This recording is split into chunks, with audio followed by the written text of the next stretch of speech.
அடுத்த பாடல் 1827. மஞ்சன மாலை நிலாவிய வானவர். இது முதலடி. மஞ்சன மாலைங்கிற மஞ்சனம் என்று சொல்லப்படுவது ஒரு நீராட்டுதல், தூய்மைப்படுத்துதல். இதை நம்ம திருமஞ்சனம் அப்படின்னு சொல்லுவாங்க. கோயில்களை நம்ம கேட்டிருக்கலாம். கோயில்களில் பார்த்தீங்கன்னா சில நாள் இன்னைக்கு கோயிலில் திருமஞ்சனம்னு அப்படின்னு சொல்லுவாங்க. கோயிலை மூடிடுவாங்க. இன்னைக்கு என்ன செய்கிறாங்க அப்படின்னு பார்த்தா, அன்னைக்கு கோயிலை முழுமையாக சுத்தம் செய்தல் பணியை செய்வாங்க. சாமி முதற்கொண்டு சாமிக்கு டெய்லி அபிஷேகம் பண்ணுவாங்க. ஆனால் அன்னைக்கு ஒரு நாள் பார்த்தீங்கன்னா சாமிக்கு சில இந்த அரிசி மாவு, எலுமிச்சம்பழம் இதெல்லாம் ஒன்றா சேர்த்து மேலே பூசி நல்லா தேய்ச்சி அந்த எண்ணெய் பிசுக்கான இது இல்லாமல் சில அழுக்குகள் சேரும். சாமிக்கு தேய்க்கிறது, அப்புறம் சாமி சுற்றி இருக்கக்கூடிய கீழே இருக்க இடம் சோறு மொத்த கோயிலையும் சுத்தம் பண்ணுவாங்க அன்னைக்கு திருமஞ்சனம்னு சொல்லி. அதான் இந்த அதான் மஞ்சனம் அப்படிங்கிற நீராட்டம் என்று பொருள். அடுத்து மாலை. மாலை என்பது இறைவனுக்கு பூக்களை சாற்றுதல். இங்க ஒன்று. இது இப்ப நான் நேரடியாக பொருள் சொல்றேன். இது ரெண்டுமே அதுக்கு உள்ள தத்துவம் இருக்கு. நான் அதையும் சொல்றேன். ஸோ மஞ்சன மாலை. ஸோ இந்த இடத்துல அபிஷேகம் பண்றது ஒன்று, சாமியை சுத்தம் பண்றது ஒன்று, அடுத்த மாலை சூட்டி அலங்காரம் பண்றது ஒன்று. அடுத்து நிலாவிய வானவர் அப்படின்னு சொல்றாரு. நிலாவுதல் அப்படின்னா ஒரு விஷயம் செய்யறதுனால கிடைக்கக்கூடிய சூழ்நிலையின் பலன் அப்படி சொல்லிக்கலாம். சரிங்களா? நிலாவுதல். இப்போ உதாரணத்துக்கு ஒரு மாலை நேரத்தில் கிளைமேட் நல்லா இருக்குன்னு வச்சுக்குவோம். ரொம்ப இயல்பான அழகா இருக்கே அப்படின்னு நம்ம ஒரு ரசிப்போம் இல்லையா? அது நிலாவுதல். செய்த செயலுக்குரிய பலன். என்ன பலனா இருக்கு அப்படின்னா நிலாவிய வானவர் அப்படிங்கிறது. வானவர்னா யாருங்க? தேவர்கள். வான உலகத்தில் இருக்கக்கூடிய தேவர்கள். அப்போ மஞ்சன மாலை நிலாவிய வானவர் அப்படின்னா நேரடியா பொருள் பார்க்கும்போது என்ன வருது? இங்க அபிஷேகம் செய்யறோம் ஒண்ணு, மாலைகள் சூட்டி வழிபடுறோம். அதனுடைய பலனாக அவர்கள் வானவர்களாக மாறிவிட்டார்கள். இது முதலடியில சொல்றாரு. ஆனா என்ன மாதிரியான மஞ்சனம், என்ன மாதிரியான மாலை சூட்டுதல் அப்படின்னா, இப்ப இந்த பூஜைகள் சொன்னோம் இல்லைங்களா? இப்போ போன பாடல்ல அந்த புனை மலர் அப்படின்னு கூட சொல்லியிருந்தோம். அதற்கு உதாரணம் பார்த்தோம்னா 2வது பாடல் சொல்லியிருந்தோம். அந்த வேட்டு அவி, ஊட்டு அவி, பாட்டு அவின்ற விளக்கம் சொல்லியிருந்தோம் இல்லைங்களா? அந்த யாரு அதுபோல் பூஜை செய்கிறார்களோ இல்லைங்க, அது ஒன்று. அந்த பூஜை செய்து கொண்டே இப்போ போன பாடல்ல பார்த்தபடி நினைவதும் வாய்வை மொழிவதும், இந்த 3 விஷயம் யார் ஒருத்தர் செய்கிறாங்களோ அந்த செய்கின்ற செயலினால் என்ன நடக்குது? ஒரு மஞ்சனம் நேரது இப்பதான் தண்ணி ஊற்றி சுத்தம் பண்றதுன்னு சொல்லியிருந்தோம். இப்போ இதை செஞ்சுக்கிட்டே இருக்கும்போது என்ன ஆகுதான், நம்ம உடம்புக்குள்ள இருக்கக்கூடிய பாவங்கள், வினைகள், மும்மலங்கள் நிறைய சொல்லுவோம் இல்லைங்களா? இது எல்லாத்தையுமே நம்ம செய்கின்ற செயல் தண்ணீர் ஊற்றி ஒரு சுத்தப்படுத்துவது போல் நமக்குள்ள இருக்க பாவத்தை, வினைகளை ஊற்றி கழுவி விடுகின்றது. அதான் இந்த இடத்துல மஞ்சனம். இப்ப சாதாரண ஒரு மனிதர் இருக்காரு. இப்ப தேவர்கள்னு சொல்றோம் இல்லைங்களா? வானவர்னு சொல்லிய தேவர்கள். தேவர்கள் சாதாரண அவர்களும் மனிதர்களாக இருந்து தானே தேவ நிலைக்கு சென்றிருக்கிறார்கள். பிறக்கும் போதே தேவர்களாக பிறக்கல இல்ல, சாதாரண மனுஷ நிலையிலேருந்து தேவருக்கு போயிருக்காங்க. இது திருமந்திரத்துல வேற ஒரு பாடல சொல்லியிருக்காரு. எல்லாருமே இங்க இருந்து தான் அங்க போயிருக்காங்க அப்படின்னு சொல்லி. அப்ப அவங்க என்ன பண்ணாங்க? இந்த இடத்துல சிவ பூஜையை பண்ணாங்க. சரியா? சிவ பூஜை செய்யும் போது இந்த மஞ்சனம் என்று சொல்லக்கூடிய அவருடைய செயலும் எண்ணங்களும் அவர்களை தூய்மை செய்தது. தூய்மை செய்த பின்பாக மாலை அப்படிங்கிறாரு. மாலை என்றால் ஒரு ஒரு வட்டம் இல்லைங்களா? மாலை என்றது சுத்தி ஒரு வட்டம் மாதிரி இருக்கும். இந்த இடத்துல ஒரே செயலை மீண்டும் மீண்டும் தொடர்ந்து செய்து கொண்டே இருத்தல். நான் 10 நாள் 48 நாள் பூஜை. இன்னைக்கும் பல பேர்லாம் பார்க்கலாம். இன்னைக்கு 48 நாள் பூஜை பண்ண சொன்னாங்க. 48 நாள் பூஜை பண்ணிட்டேன். இன்னைக்கு நல்லா தூங்க போறேன். அவ்வளோதான், இதோட முடிச்சாச்சு. நடக்குதோ இல்லையோ பல நான் செஞ்ச சொன்னாங்க, செஞ்சு முடிச்சாச்சு. இந்த 11 வாரம் விளக்கு ஏற்றினேன், 5 வாரம் விளக்கு ஏற்றினேன் நிறைய சொல்லுவாங்க. இதெல்லாம் செஞ்சாச்சு, முடிஞ்சு போச்சு. ஆனால் அவங்க அப்படி இல்லை. ஒரு மேல்நிலைக்கு வந்து விட்டால் கூட தொடர்ந்து அந்த காரியத்தை செய்து கொண்டே இருத்தல். அதான் இந்த இடத்துல மஞ்சன மாலை. அவங்க மனித நிலையிலிருந்து இறைவனை ஓரளவுக்கு ஞானம் வந்துருச்சுன்னு வச்சுக்குவோம். ஞானம் வந்ததுக்கு அப்புறம் தான் தேவ நிலைக்கு போக முடியும். அப்ப ஞானம் வந்ததுக்கு பின்பாடு எனக்கு ஞானம் வந்துடுச்சு, நான் அந்த பூஜைலாம் செய்ய மாட்டேன், என் கூட இறைவன் வந்துட்டாரு அப்படின்னு சொல்றது அல்ல. அப்பயும் அந்த பூஜையை செய்து கொண்டே இருத்தல். இப்போ இதை நல்லா புரிஞ்சுக்கணும்னா, ஆரம்பத்துல சாதாரண நிலையில ஒரு வெளி பூஜை ஒருத்தர் செய்வார். புற பூஜை, வெளியில சிங்கலிங்கத்தை வச்சு பூஜை எல்லாம் பண்ணிக்கிட்டே இருப்பார். அது பண்ணிக்கிட்டே இருக்கும்போது அடுத்த நிலை என்ன? அகப்பூசை. அகப்பூஜையை செய்ய ஆரம்பிக்கும் போது என்ன ஆயிடும்? உள்ள இருந்து இறைவன் வெளிப்பட ஆரம்பிப்பார். நம்ம இந்த ஆகாவைக்குத்தல்னு சொன்னோம் இல்லையா? இறைவன் அப்ப அது செஞ்சதுக்கு அப்புறம் இறைவனை லேசா உணர்ந்த ஆரம்பிச்சு எனக்கு ஞானம் கிடைச்சிச்சு, நான் இனிமேட்டு அகப்பூஜை செய்ய மாட்டேன், புற பூஜை செய்ய மாட்டேன்னு சொன்னா எப்படி இருக்கும்? ஆனால் அதையும் அவர்கள் தொடர்ந்து செய்தல். அதான் மாலை அப்படின்னு சொல்ற மஞ்சன மாலை என்பது இந்த ஒரு செயலை இறைவனோட இரண்டரை கலக்கம் வரைக்கும் செய்து கொண்டே இருக்க வேண்டும். அப்ப அவங்க செஞ்சுக்கிட்டே இருக்காங்க. ஞானம் கிடைச்சாலும் அதை செஞ்சுக்கிட்டே இருக்காங்க. அந்த வாய்மை பேசுறது, தர்மத்தை கடைபிடிக்கிறது எல்லாம் செஞ்சுக்கிட்டே இருக்கிறதுனால வரக்கூடிய பலன், அவர்கள் வானவர் என்ற நிலையை அவர்கள் அடைந்திருக்கிறார்கள். தேவ நிலையை அடைந்திருக்கிறார்கள். இது முதல் அடி. இரண்டாவது அடியில நெஞ்சின் உள்ளீசன் நிலை பெறு காரணம் அப்படின்னு சொல்றாரு. நெஞ்சின்னா என்ன? உள்ள நம்மளுடைய இருதய கமலம்னு சொல்லுவோம். நெஞ்சத்திற்குள்ளே உள் ஈசன், உள்ளுக்குள்ள உலகத்திற்கே தலைவன், அந்த சராசரத்திற்கும் தலைவனா இருக்கக்கூடிய ஈசன் நிலை பெறு காரணம், உள்ள நிலை பெற்று இருக்காராம். யாருக்குள்ள? வானவர்களுக்குள்ள இல்லையா, தேவர்களுக்குள்ள. அந்த பூஜை செஞ்சுக்கிட்டே இருந்தாங்க இல்லையா, அதனால என்ன பண்ணிட்டாரு, இறைவன் உள்ளேயே வந்து நிலையாக வீற்றிருக்கிறார் இந்த இடத்துல. அது நிலை பெரு காரணம் அப்படிங்கிறார். பெரு அப்படிங்கிறார். பெறுதல்னா என்ன? உயர்ந்த நிலையில் இருப்பவர்கள் கீழான நிலையில் இருப்பது கொடுத்துதான் பெறுதல் இந்த இடத்துல. அப்ப அந்த பெறுதல்னா இப்ப இறைவன் உயர்ந்த நிலையில இருக்காரு, இவர்கள் சாதாரண நிலையில இருந்து என்ன செய்ய தேவ நிலைக்கு போகும்போது இறைவன் உள்ள வந்து உட்கார்ந்துடுறாரு. அதான் பெரு காரணம் அப்படின்னு சொல்றாரு. காரணம் என்ன? இது காரணம் அப்படின்னு பார்த்தோம்னா, 5 அமுது ஆம் உபசாரம் 8 எட்டோடும் அப்படின்னு சொல்றாரு. 5 அமுது அப்படிங்கிறது. 5ன்னா என்ன? இந்த இடத்துல பஞ்சம். ஸோ பஞ்சாமிர்தம் என்று சொல்லக்கூடிய ஒரு உணவு இல்லைங்களா. நம்ம கோவில் எல்லாம் கொடுக்குறாங்களா பஞ்சாமிர்தம் அப்படின்னு சொல்லுவாங்க இல்லையா, அதான் பஞ்சாமிர்தம் என்று சொல்லக்கூடியது. அந்த பஞ்சமுதாம். அடுத்து உபசாரம் 8 எட்டோடும் அப்படிங்கிறது. உபசாரம்னா இன்னைக்கு நம்ம வேற ஒரு விஷயத்த தெரிஞ்சு வச்சிருக்கோம். வீட்டுக்கு யாராவது ஒருத்தர் விருந்தினர் வந்தாங்கன்னா அவர் நல்லா கவனிச்சு அனுப்பணும், அவருக்கு பிடிச்சதெல்லாம் செஞ்சு கொடுக்கணும் அப்படின்னு சொல்லப்படுறத உபசாரம்னு சொல்லுவாங்க. நல்லா உபசரிச்சு அமிச்சிங்க நீங்க அப்படின்னு வந்தோம் அப்படின்னு சொல்லி வார்த்தையை பயன்படுத்துவாங்க. ஸோ அந்த உபசாரம் 8 எட்டோடும் அப்படிங்கிறது. 8 எட்டோடும். அப்ப 8ன்னு ஒன்று இருக்கு, அதோட சேர்த்து 8. அப்ப 8 8 16 விஷயம் சொல்றாரு இங்க உபசாரம் என்று சொல்லி. அப்ப இறைவனை வழிபடுறதுக்கு அவங்க அந்த நிலைக்கு போயிருக்காங்க இல்லையா, முதல்ல பஞ்சாமிரதம் வச்சு படைச்சிட்டாங்களாம் இறைவனுக்கு. பஞ்சாமிரதத்தை வச்சு படைச்சிட்டாங்க. படைத்த பின்பாக 16 விஷயத்த கடைபிடிச்சிருக்காங்க. இந்த 16 விஷயத்தை தான் உபசாரம் அப்படிங்கிறது. இந்த 16 வகையான உபசாரங்கள் என்பது என்னவென்றால், ஒன்னொன்னா சொல்றேன், புரிஞ்சுக்கிறது கொஞ்சம் கடினம் தான். 16மே நம்மளுடைய நூல்கள் எல்லாமே நமக்கு சொல்லப்பட்டிருக்கு. முதல்ல ஆவாகனம் அப்படின்னு சொல்றாங்க. இப்ப இந்த திருமந்திரம் பாடல்ல சொல்லப்பட்டபடி 16 உபசாரம் சொல்லியிருக்காங்க. இந்த 16 உபசாரத்தை யாரு? வான நிலைவுக்கு போனவங்க இதை கடைபிடிச்சதுனாலதான் இறைவன் அவர்களுடைய நெஞ்சத்துக்குள்ளே வந்து உட்கார்ந்துட்டாரு. ஆனால் அவங்க என்ன கடைபிடிச்சாங்கன்றது ஞான நிலையில தான் நம்மளால தெரிஞ்சுக்க முடியும். ஸோ மனித ரீதியில் நம்மளுடைய சான்றோர்கள் இந்த 16 விஷயம் என்னென்ன அப்படின்றத நமக்கு நூல் குறிப்புல கொடுத்துருக்காங்க. ஸோ அதை தான் இப்போ இங்க பார்க்குறோம். ஸோ ஒன்று ஆவாகனம் அப்படின்னு சொல்றாங்க. ஆவாகனம் என்று சொல்றது என்ன? மந்திரத்தால் இறை சக்தியை ஒரு மூர்த்திக்கு மாற்றுதல். இதுதான் ஆவாகனம். அப்ப என்ன? ஒருத்தர் சிவபூஜை செய்யணும். சிவபூஜை செய்ய வேண்டும் என்றால் முதல்ல அவர் ஆரம்ப நிலையில இருக்கார், ஒண்ணுமே தெரியாது. இப்ப சிவபூஜை செய்யணும். அப்ப செய்வதற்கு முன்பாக என்ன செய்யணும்? முதல்ல புறப்பூஜை தான் ஆரம்பிக்கணும். முதல்ல புறப்பூஜைக்கு ஒரு சிவலிங்கத்தை எடுத்து வைக்கணும். கடையில போய் வாங்கிட்டு வராரோ இல்லை அவரே செதுக்குகின்றாரோ ஏதோ ஒன்று. குழந்தைங்கலாம் மண்ணில் கூட பிடிச்சி தான் சிவலிங்கம் வழிபட்டாங்க இல்லையா, அது போல ராமர் கூட செஞ்சிருக்காரு, மண்ணில் தான் சிவலிங்கம் செஞ்சிருக்காரு ராமேஸ்வரத்தில்.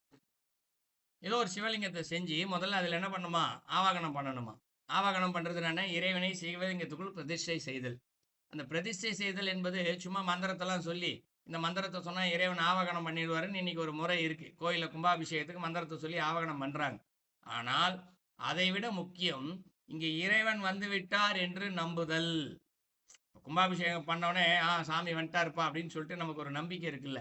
இது எந்த அளவுக்கு நம்பிக்கைன்னா, இப்ப ஊருக்கு போறோம், ஒரு ரயில் நிக்குது, மேல பேர் மட்டும் போட்டிருப்பாங்க, ரயில் ஏறி உட்காந்துட்டோம், ஏறி படுத்து தூங்கிடுவோம். நைட்டு காலையில எங்க இறங்கணுமோ அந்த ஊருக்கு போய் ரயில் சேர்ந்துடும்.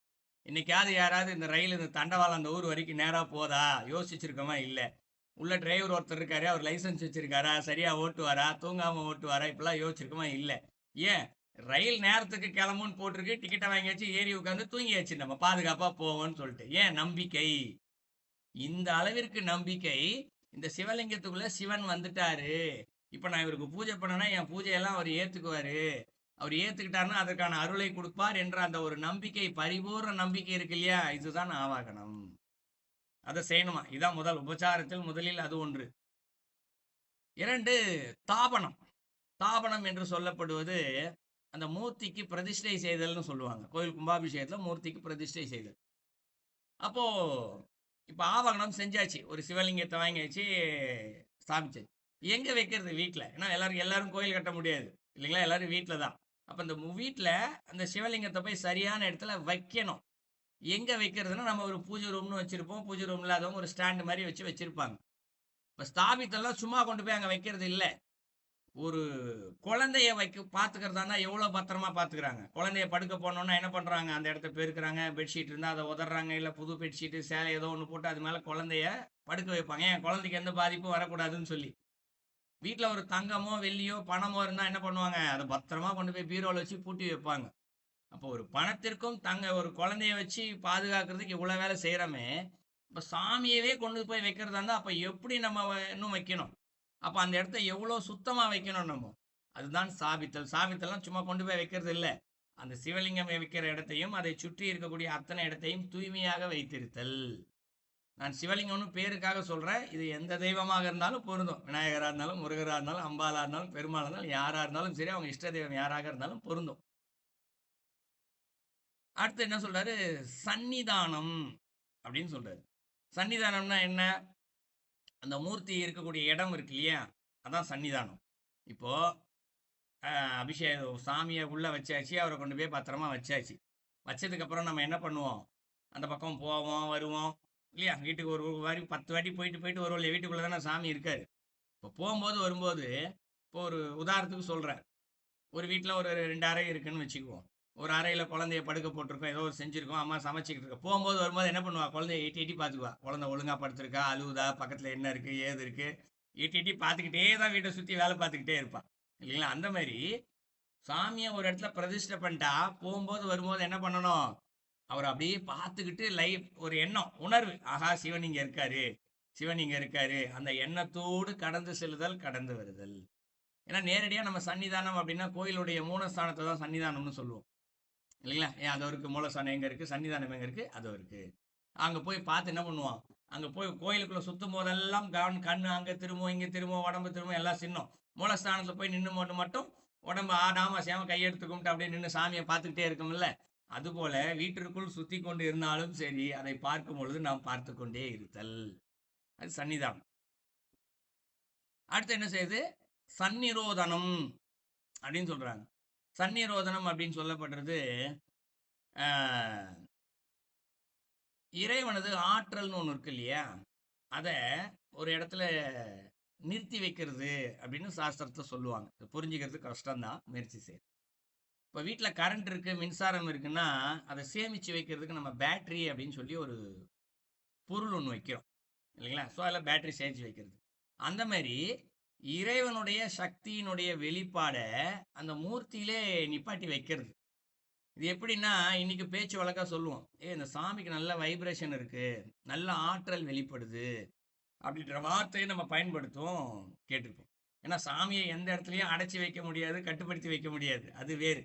இதெல்லாம் ஆரம்ப நிலையில் செய்யக்கூடியது, அதுக்காக இதெல்லாம் புரிஞ்சுக்கலாம். ஸோ உள்ள நிறுத்தி வைத்தல். அதை எப்படி புரிஞ்சுக்கலாம்னா, இப்போ இன்னைக்கு வீட்டில் பூஜை ரூம் இருக்கு. பூஜை ரூம் வச்சிருக்கும் போது இது மாதிரி பூஜைலாம் செய்கிறோன்னு வச்சுக்குவோம். நம்ம என்ன செய்வோம், இந்த இடத்துல யாராவது வராங்க அப்படின்னா இவங்க வந்தால் கண்ணு பட்டுரும், திஷ்டி பட்டுரும், பூஜை ரூமை மூடி வைக்கிறது ஒன்று. இரண்டாவது, பெண்களே வீட்டில் இன்னைக்கு பல நேரத்தில் சில நாள் சுத்தமாக இல்லாமல் இருப்பாங்க. இல்லை சாதாரணமாகவே காலைல எந்திரிச்சு குளிக்காமல் வேலை செஞ்சுக்கிட்டு இருப்பாங்க. என்ன பண்ணுவாங்க, இன்னைக்கு உள்ளே போய் அந்த சாமிகிட்ட அழுக்கு பூ இருக்கு, பழைய பூ இருக்கு, அதை எடுக்கணும், சுத்தம் பண்ண, நானும் குளிக்கலை, குளிச்சுட்டு செய்கிறேன் அப்படின்னு சொல்லுவாங்க.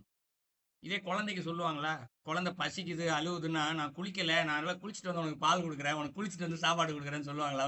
2 வயசு குழந்தைக்கு குளிக்கிறாங்களோ இல்லையோ, எப்படி இருந்தாலும் கொடுத்துக்கிட்டே இருப்பாங்க இல்லையா. அந்த மாதிரி ஒரு மூலஸ்தானத்துல சாமி இருந்தாலும் சரி, அவருடைய சக்தியை யாராலும் பறிக்க முடியாது.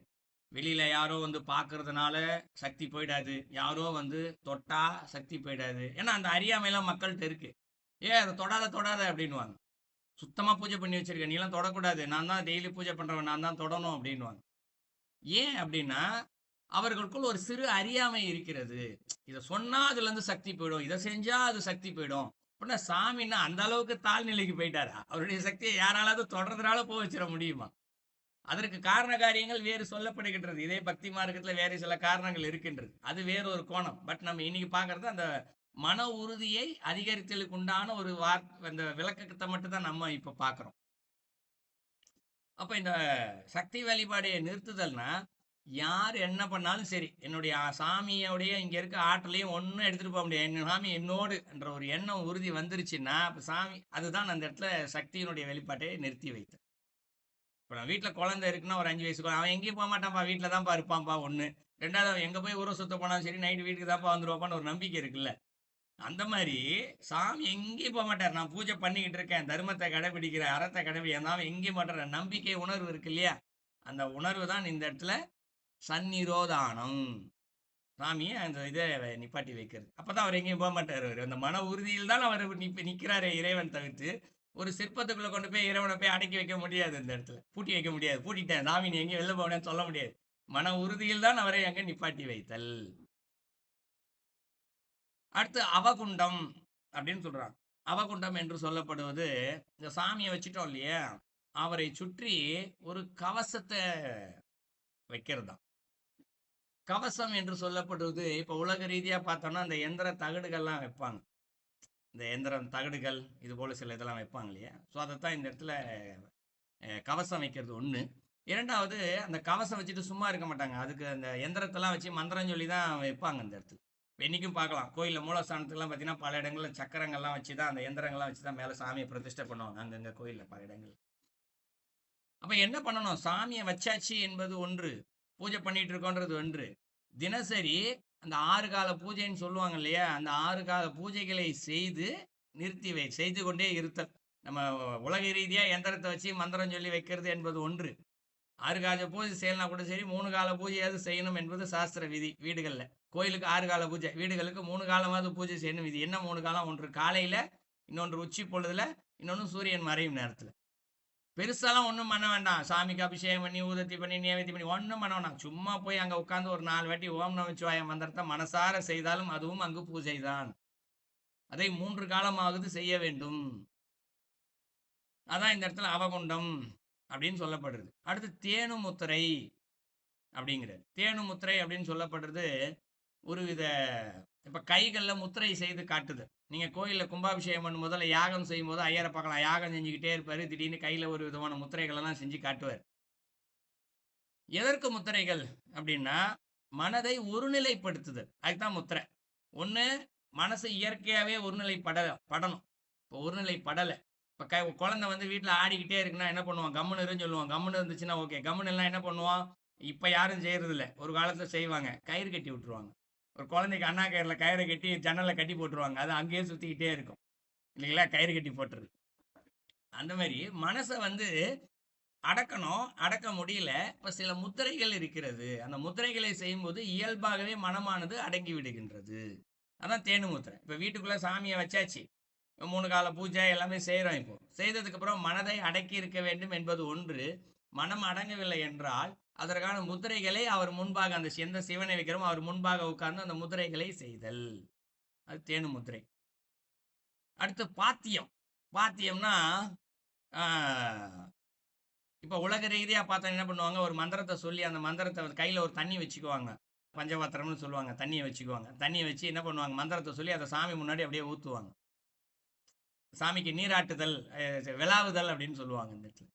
அந்த மாதிரி பாத்தியம்னா என்னன்னா, இப்போ நம்ம ஒரு பூஜை பண்ணோம்ல, ஒரு பூஜை பண்ணியாச்சு, ஓம் நமச்சிவாயா சொல்லியாச்சு, 5 வாட்டி சொல்லியாச்சு, இப்போ காலிலேருந்து என்னென்னலாம் செய்கிறோம் பூஜை பண்ணியாச்சு. இதனுடைய பலன் ஒன்று இருக்கும் இல்லையா, அந்த பலனை நமக்கு பத்திரமா வச்சுக்க தெரியுமான்னு கேட்டால் வச்சுக்க தெரியாது, வீணாக்கிடுவோம். நிச்சயமா சிவனுக்கு எந்த பூஜை செய்ய பலனை வீணாக்கிடுவோம். அப்போ என்ன பண்ணணும், குழந்தைங்க என்ன பண்ணுது, 1 ரூபா 2 ரூபா கொடுத்தா சேர்த்து வச்சு எங்கே வைக்கும், அது தொலைச்சிடும்னு எனக்கு தெரியும், அம்மா கிட்ட தான் கொடுத்து வைக்கும் பத்திரமா. அம்மா எங்கம்மா வைக்க, நீயே வச்சிருப்பான்னு சொல்லிட்டு அம்மாட்ட தான் கொடுத்து வைக்கும். 1 ரூபா 2 ரூபா தன்னுடைய டப்பாவில் போட்டு வைக்கும், ஒரு 10 ரூபா சேரும்போது அம்மாட்ட எடுத்து கொடுத்துரும், பத்திரமா வச்சுக்கம்மான்னு சொல்லிட்டு. அம்மா என்ன பண்ணுவா, ஒரு 100 ரூபா சேரும்போது கூட ஒரு 100 ரூபா சேர்த்து போட்டு என்ன பண்ணுவா, ஏதாவது பொருளை வாங்கி கொடுத்துருவாங்க. இது எல்லா வீட்லேயுமே நடக்கும். அப்பா கூட செய்வார்ல, குழந்தைக்கு அது அப்பா கொடுக்குற துட்டையே வச்சு அப்பா கிட்டே திருப்பி கொடுத்தா, அப்பா என் காசு இது அப்படின்னும்.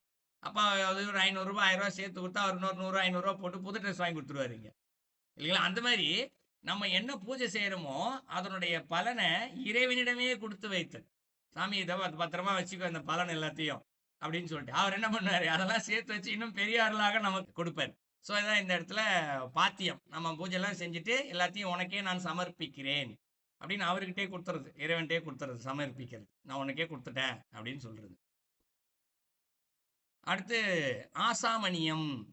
ஆசாமணியம்னா நம்ம சாப்பிட்ற சாப்பாடு தண்ணி இருக்கு இல்லையா, அதெல்லாம் சுத்தப்படுத்திட்டு சாப்பிட்றது. ஏற்கனவே சமையல் சுத்தமாக தானே இருக்குது, அது எப்படிப்பா சாப்பிட்றதுன்னா, நாம் செய்த சமையல் போதே நமக்கு சில எண்ணங்கள்லாம் தீய எண்ணங்கள் வந்துச்சுன்னா அதனுடைய எண்ணங்கள் வந்து அந்த உணவுலையும் தண்ணியிலையும் இருக்கும், நிச்சயமாக இருக்கும். அதனால் என்ன பண்ணுவோம், இங்கே அந்த தண்ணீரையும் சாப்பாடையும் நம்ம சாப்பிடும்போது இறைவா நான் உனக்கு சமர்ப்பிக்கிறேன், எல்லா உயிர்களுக்கும் இந்த இடத்துல உலகத்துக்கு உணவை கொடு, தண்ணீரை கொடு, பசியை போக்கு அப்படின்னு சொல்லி சொன்னோம்னா இறைவனை நம்ம சாப்பாடுல இருக்க தன்மையை எடுத்துட்டு அதை நைவேத்தியம் செய்கிற மாதிரி வச்சுக்கோங்களா புரிஞ்சுக்கிறதுக்காக. இதை செஞ்சுட்டு நம்ம சாப்பிட்டோம்னா அப்போ அந்த உணவு தூய்மையாகிடும், அதை நம்ம சாப்பிட்டுடுறோம். அடுத்து அருக்கியம். அருக்கியம் என்பது தூய்மையான நீரினால் மூர்த்திக்கு அபிஷேகம் செய்தல். ஸோ வீட்டில் சாமியை சிவலிங்கம் வச்சிட்டோம் அப்படின்னா அதுக்கு அபிஷேகம், தண்ணீர், தூய்மையான தண்ணீரால் அபிஷேகம் செய்தல். இந்த தூய்மையான தண்ணீர் என்று சொல்லப்படுவது சும்மா வீட்டில் இருக்க தண்ணி எடுத்து வச்சாச்சு ஆர்வோலேருந்து வருது அந்த தண்ணி தூய்மையான நீர் அல்ல. பூமியிலேருந்து எடுக்கிறது தான் தூய்மையான நீர். ஏன்னா நீருக்கே ஒரு கான்செப்ட் இருக்குது, நான் அதை பேசினேன் ஏற்கனவே, ரொம்ப லேட் ஆகிடுச்சு இந்த பாடல்களுக்கு, இன்னும் வேறு இருக்குது. அதில் நீரை வச்சு நான் இன்னொரு நாள் கூட சொல்கிறேன் உங்களுக்கு. நிறைய இருக்குது. தண்ணியை ஏன் பூமியிலேருந்து எடுத்து நேரடியாக அபிஷேகம் பண்ணுறதுக்கு முன்னாடி கிணத்துல இருந்தோ குளத்துல இருந்தோ எடுத்துகிட்டு வந்தால் நேரடியாக அபிஷேகம் பண்ணணும். நான் நாளைக்கு காலைல அபிஷேகம் பண்ணுறது நைட்டே நான் தண்ணி எடுத்து வச்சிடறேன்லாம் எடுத்துகிட்டு வச்சுலாம் அபிஷேகம் பண்ணக்கூடாது. நாம் கூட உணவு உட்கொள்ளும் தண்ணி குடிக்கிறது கூட அப்படி தான், அது சிறந்த நீர். அது அதை வச்சு இன்னொரு வகுப்பில் சொல்கிறேன், ஏன் நீரை வந்து குளத்துலேருந்து அதுபோல் இறைவனுக்கு அபிஷேகம் பண்ண தூய்மையான நீரை பூமியிலேருந்து எடுத்துகிட்டு வந்து போடணும். அடுத்து புஷ்பதானம். புஷ்பதானம் என்று சொல்லப்படுது மலர்களை சாற்றுதல். மலர்களை சாட்டுறதும் இதே போல தான். நான் நேற்று பூ வாங்கிட்டு வந்து ஃப்ரிட்ஜில் வச்சுட்டேன், அதை கொண்டு வந்து சாமிக்கு போடுறேன்னு இல்லை. எப்பொழுதெல்லாம் இறைவனுக்கு பூ போடுறோமோ ஒரே ஒரு பூவை வைத்தாலும் சரி, அது அப்பொழுது செடியிலிருந்து எடுத்துகிட்டு வந்து பூவாக இருக்கணும். செடியிலேருந்து பூவை எடுக்கும்போது செடிக்கிட்ட சொல்லி நான் இந்த பாரு ஒன்றரை இருக்க பூவை எடுத்துகிட்டு போய் நான் சாமிக்கு போட போகிறேன்னு சொல்லிவிட்டு அந்த பூவை எடுத்துகிட்டு வந்து சாமிக்கு போடணும். ஒரு பூ இருந்தாலும் சரி, இறைவன் சிறப்பாக எடுத்துக்குவார். அடுத்து தூபம். தூபம்னா சாம்பிராணி காட்டுறது. அடுத்து தீபம். தீபம்னா தீப ஆராதனை. அடுத்து நைவேத்தியம். நைவேத்தியம்னா சாத்வீக உணவாக படைத்தல். இன்றைக்கும் சாமிக்கெல்லாம் உப்பு போடாமல் தான் செய்வாங்க, காரம் இல்லாமல் தான் செய்வாங்க. இது போல் உணவை எடுத்து இறைவனுக்கு படைத்தல். இறைவனுக்கு படைத்தல்ன்றது ஏற்கனவே நம்ம சொல்லியாச்சு. ஒரு சாப்பாடை வந்து நம்ம சாப்பிடும்போது சாப்பாடை வந்து இறைவனுக்கு பிரார்த்திச்சுட்டு செய்யறதுன்னு. ஆனால் இந்த இடத்துல இறைவனுக்கு நேரடியாக நைவேத்தியம் வைத்தல், அது சாத்வீகமான உணவு. ஏன்னா நம்ம சாப்பிட்ற சாப்பாடு காரக்குழம்பு கூட சாப்பிடுவோம், பிரியாணி கூட சாப்பிடுவோம். நான் சொல்கிறது வெஜிடேரியன், அதுக்காக புலாலாம் கிடையாது. வெஜிடேரியன் சாப்பாடு சாப்பிட்டா கூட மசாலாலாம் போட்டிருப்பாங்க. அதை வந்து சாப்பிடும்போது இறைவா நான் சமர்ப்பிக்கிறேன் அப்படின்னு சொல்லிட்டு சாப்பிட்றது. ஐயர்லாம் பாருங்கள் ஒரு காலத்தில் செய்வாங்க, இலையில சாப்பாடு வச்சுனே கையில் ஒரு தண்ணி எடுத்துகிட்டு இலையை 3 வாட்டி சுற்றி கீழே விட்டுட்டு அப்புறம் தான் சாப்பிடுவாங்க. இறைவனுக்கு கொடுத்துட்டு தான் அங்கே சாப்பிட்றாங்க. ஆனால் இங்கே நைவேத்தியம் என்றது இறைவனுக்காகவே தனியாக சமைத்தல். இந்த இடத்துல தனியாக சாத்வீக உணவாக சமைச்சு அதை இறைவனுக்கு கொடுத்து இறைவா உனக்கு படைக்கிறேன், உலகத்தில் இருக்க எல்லாத்துக்குமே சாப்பாடு கொடுத்துன்னு சொல்கிறது நைவேத்தியம். அடுத்து பானியம். பானியம்னா இறைவன் முன்பாகவும் நீர் வைத்தல், அதான் பானியம். அந்த பானியம் என்று சொல்லப்படுவதும் சுத்தமான தண்ணீர், பூமியிலேருந்து கொண்டு வந்த தண்ணி வைக்கிறது. அடுத்து செபசமர்ப்பணம். செபசமர்ப்பணம் என்று சொல்லப்படுது நம்ம மந்திரம் சொல்லிக்கிட்டே இருக்கணும். ஒன்று இப்போது சாமி முன்னாடி 3 கால பூஜைக்கு சொன்னோம் இல்லையா, அப்போ சொல்கிற மந்திரம் வேறு. இன்னொன்று காலை முதல் இரவு வரைக்கும் நம்ம மந்திரம் சொல்லிக்கிட்டே இருப்போமா, ஏதாவது ஒன்று சாமியை நினைப்போம், பூஜை பண்ணுவோம். இப்போ இந்த பாடலில் சொல்லப்பட்டபடி பூஜை ரூமை கிராஸ் பண்ணிட்டு போயிட்டு வரும்போது சாமியை பார்த்துக்கிட்டே இருப்போம்ல, பார்த்துட்டு போவோம்ல. அந்த மாதிரி போகும்போது அதற்கு ஒரு மந்திரம் சொல்லுவோம், அதுக்கு ஒரு பலன் இருக்குது. இது எல்லாத்தையுமே என்ன பண்ணுமா, இறைவனுக்கு நைட்டு படிக்கும்போது சமர்ப்பிச்சிடணுமா, இறைவா எல்லாத்தையும் நான் உனக்கே சமர்ப்பிச்சிட்றேன் அப்படின்னு சொல்லி சமர்ப்பிச்சிடணுமா. அடுத்து ஆராதனை, ஆராதரிக்கை அப்படின்னு சொல்லுவாங்க. என்ன அப்படின்னா பாட்டு பாடுறது இறைவனுக்கு என்று மணி அடித்து போற்றி பாடி வணங்குதல். இப்படி ஒரு 16 விஷயம் சொல்றாரு. 16 விஷயம் தான் இந்த இடத்துல உபசாரம் 8 8ஓடும் அப்படின்னு சொல்றாரு. ஸோ இறைவனுக்கு பஞ்சாமிர்தம் என்ற ஒன்றை படைத்து, பஞ்சாமிர்தம் என்று சொல்லப்படுவது நேரடியாக பஞ்சாமிர்தம்னு பொருளை எடுத்துக்க கூடாது. 5 புலன்கள் தான் இந்த இடத்துல பஞ்சாமிர்தம். 5 புலன்களையும் அடக்கி வைத்தால் அங்கே அமிர்தமானது வந்துவிடும். அதனால தான் அது பஞ்சாமிர்தம். 5 புலனை அடக்கிறதுக்கு தான் இந்த இடத்துல இன்னைக்கு பஞ்சாமிர்தம்னு ஒன்று செஞ்சு கொடுக்குறாங்க இல்லையா கோயிலில். அந்த உணவை நாம் சாப்பிட்டோம் என்றால் 5 புலன்களும் சிறிது அடங்கும் என்பதற்காகத்தான் கோயில் அதெல்லாம் பிரசாதமெல்லாம் கொடுக்க ஆரம்பிக்கிறாங்க. நேரடியாக பஞ்சாமிர்தத்தை எடுத்துகிட்டு போய் சாமிக்கு வைக்கணும் பொருள் அல்ல, அது செய்கின்ற முறைகளும் என்பது இருக்கிறது. அந்த முறை இன்னைக்கு இருக்கான்னு நமக்கு தெரியல. ஸோ முறைப்படி நம்மளுடைய பஞ்ச புலன்களையும் அடக்கி இந்த 16 பூஜைகளையும் செய்ய வேண்டும். அப்படி செய்யும்போது அஞ்சலியோடும் கலந்து அர்ச்சித்தார்களே அப்படின்னு சொல்றாரு. அஞ்சலியோடும்னா என்ன? அஞ்சலி என்று சொல்லப்படுவது இப்போ உலக ரீதியாக பேசுகிற அஞ்சலி இல்லை. அஞ்சல்னா 2 கையையும் எடுத்து மனதார கைகூப்பி வணங்கி நிற்றல், தாழ்மையான எண்ணத்தோடு பணிவோடு நிற்றல், அதான் இந்த இடத்துல அஞ்சலியோடும். அப்படி கலந்து அர்ச்சித்தார்களே அப்படின்றார். அப்படின்னா என்ன? இது எல்லாத்தையும் செஞ்சு கலந்து அவங்க அர்ச்சனை செஞ்சாங்களாம். யாரு? தேவர்கள். இதெல்லாம் செஞ்சதுனால தான் அவங்க வானவர்கள் ஆயிட்டாங்க. இப்போ 2ஆவது அடியில் சொன்னார் இல்லையா, நெஞ்சின் உள் ஈசன் நிலை பெருக்காரம். ஏன் வானவர்களுடைய நெஞ்சத்துக்குள்ள ஈசன் போய் நின்றாங்க அப்படின்னா, தேவர்கள் இப்படிலாம் பூஜை செஞ்சாங்களாம், அதனால இறைவன் அவர்களுக்குள்ள போய் நின்றுட்டாரு அப்படின்னு சொல்லி முடிக்கிறார். ஸோ 4 அடிக்கும் சேர்த்து பொருள் பார்த்தோம் என்றால், இறைவனுக்கு செய்கின்ற அபிஷேகமும் மாலையை சூட்டி வழிபடுகின்ற அந்த வழிபாடும் அதனுடைய பலனான இங்கு வானவர்கள் என்ற ஒரு நிலையை அவர்களுக்கு கொடுத்திருக்கின்றது. அந்த வானவர்களுடைய நெஞ்சத்திற்குள் ஈசன் நிலை பெற்று நிற்கின்ற காரணம் என்னவென்று பார்த்தோம் என்றால், இங்கு அவர்கள் அந்த பஞ்சாமிர்தம் என்ற ஒன்றை படைத்து, அதாவது 5 புலன்களையும் அடக்கிய நிலையில் இந்த 16 விதமான உபசாரங்களையும் அவர்கள் செய்து 2 கைகளையும் கும்பிட்டு பணிந்து தாழ்மை எண்ணத்தோடு இறைவனை வணங்கி நின்று இவர்கள் அர்ச்சித்தார்கள். அந்த காரணத்தினால் அவர்கள் வானவர்கள் என்ற நிலைக்கு அவர்கள் சென்றிருக்கிறார்கள் அப்படின்னு சொல்லி முடிக்கிறாரு. இதான் அந்த பாடலுடைய கருத்து. அப்ப சிவபூஜை என்று ஒன்று இங்கே இருக்கின்றது. அந்த சிவபூஜையை சரியாக செய்யும் பட்சத்தில் அவர்கள் மாணவர்களாகவே ஆகிவிடுகின்றார்கள். அப்போ ஏன் அப்படி வானவரான? நம்மளாலும் மாற முடியும், நம்மளாலையும் மாணவர்களாக தேவர்களாக அமரர்களாக மாற முடியும். எப்படி? அதனுடைய சூட்சுமத்தை இப்ப நமக்கு சொல்லி கொடுத்துட்டாரு இந்த பாடல்ல. இப்ப சிவபூஜை தலைப்பிலே ரொம்ப அழகா சொல்லி கொடுக்குற இதெல்லாம் நாம் நிச்சயமாக கடைபிடிக்கும் போது நம்மளும் மாணவர்களாக தேவர்களாக மாற முடியும். அந்த பாடலுடைய கருத்து. நேரம் ரொம்ப கடந்துருச்சு, விளக்கத்துக்கு 6, 7 ஆகிப்போச்சு. 7 நிமிஷம் அதிகமாயிடுச்சு. நல்ல பலருக்கு வேலை இருக்கும். ஏதாவது கேள்விகள் இருந்தால் சிம்பிளாக கேளுங்க. பெரிய கேள்வி பதில் இருந்தால் இன்னைக்கு மாலை இந்திய இலங்கை நேரம் மாலை 5 மணி வகுப்பு இருக்கும். அதில் மேற்கொண்டு கேள்வி நேரங்களில் பதில் பார்ப்போம். கேள்வியால் இருக்கு, இப்ப கேட்கறதுக்கு நேரம் இல்லை. ஆமா. ஸோ நான் புரிஞ்சிருக்கோம்னு நினைக்கிறேன். இப்ப சிவபூஜைனா என்ன, அதோட எவ்வளவு பெருசு நினைக்கிறோம் அப்படின்றது, எவ்வளவு பெரியது நம்ம செய்யறோமா? நான் செய்யல, நிச்சயமா செய்யல. சரி, ஓகே, நல்லது. சோடசோபசாரம் நல்லா வழங்கப்படுதுங்க. சோடசோபசாரம் என்னென்று 16 வகை, அது நல்ல விஷயமா. பஞ்சாமிரத்துக்கும் இந்த எம்பளங்களை அடக்கிறது நல்ல ஒரு விஷயம் சொன்னீங்களே. நன்றி ஐயா. நல்லது நல்லது.